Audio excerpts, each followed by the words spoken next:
Hello friends, if you're going to listen to the authentic books of Islam, then you have to reject what modern day science teaches about embryology, because modern day science and Islam contradict each other.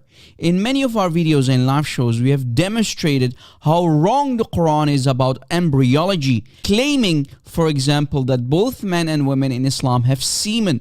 But what do both most authentic Shia and Sunni ahadith books say about embryology?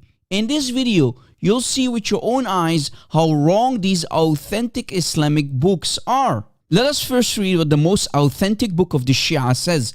Al-Kafi by Al-Kulaini, volume 6, book number 1, chapter 6, in hadith number 4 we can read, "The womb opens its door and the seed reaches the womb, then turns back and forth for 40 days. Then it becomes a clot, then an embryo in 40 days, then a piece of flesh in which veins spread like a net." That's not what science teaches, because modern day embryology refutes that, and here is why. When the seed of a man is ejaculated in the womb of a woman, one sperm cell needs to enter the egg of the woman to fertilize it.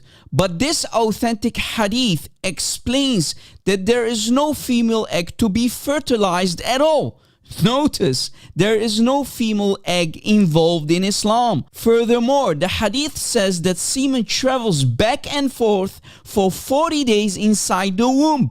Man!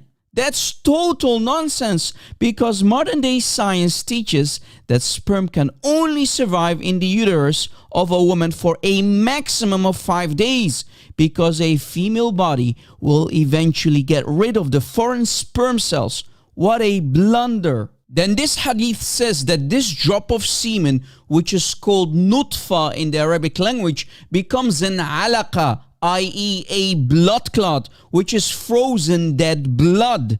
So in other words, at this very stage, you are dead inside your mother's womb. Yes, you heard it correctly. You are dead.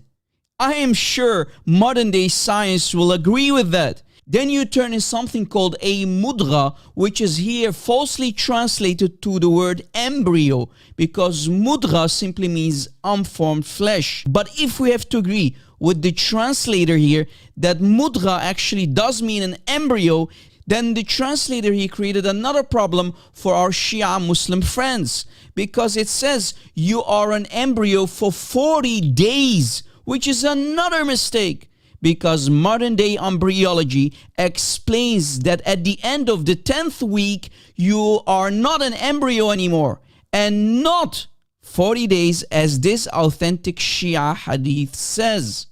Then you become a piece of flesh. The Arabic word for flesh is lahm, and this piece of flesh has now finally veins that spread like a net. Okay, lol. And I really want to spare you what the angels will do to the woman's mouth, but I mean, you get the idea. Now let's go and see what a Sunni hadith like Sahih Muslim says. In Sahih Muslim 2644, we can read, Allah's messenger that he said, when the drop of semen, i.e. nutfa, remains in the womb for 40 or 45 nights. Wait a second. So both the authentic Sunni and Shia hadiths are wrong? And why is Muhammad in this hadith not giving us the exact number of days? Is he taking a wild guess here?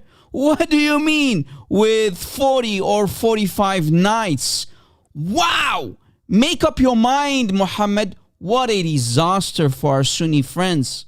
And again, as I explained earlier, semen can only survive in the female body for a maximum of 5 days. So as you see, both sects of Islam are completely wrong about embryology. Shia or Sunni Islam, it doesn't matter. Share this video on social media and stay away from Islam.